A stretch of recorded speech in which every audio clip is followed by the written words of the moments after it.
you're leaving your tongue to your teeth, so it actually stays there the whole time. It's really just like if you can just do that, your tongue never leaves your teeth, right? Yeah. And then, or you can go. So it's like a real tight punch. Yeah, it's like a fucking karate chop.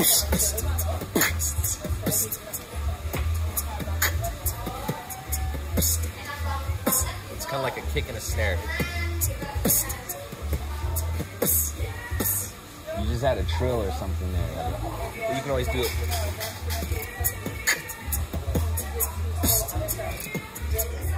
You know, little. Can you roll your tongue?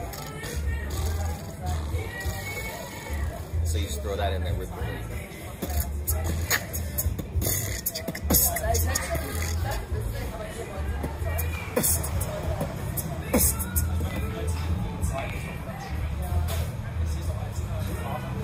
Something I need to know about, I feel like there's something to ask about bass notes. Something about the kick drum.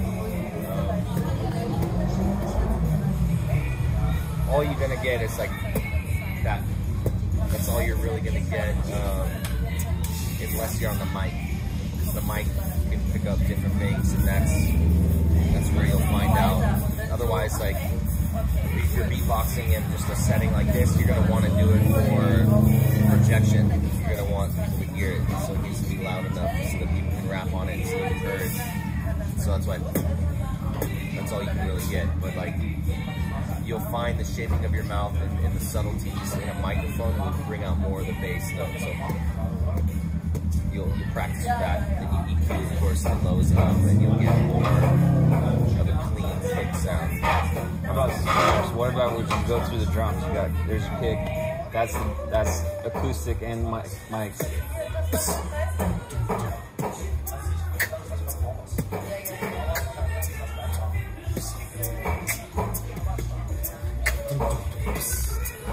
And that can be also crash cymbal.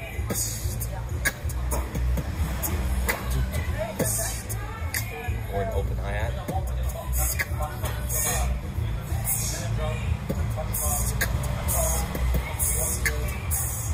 Right? So it's important to kind of like visualize the drums in a way, like as you're doing it, you know?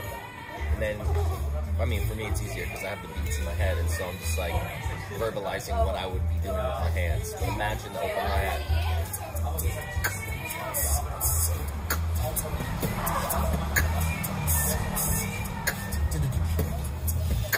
Right?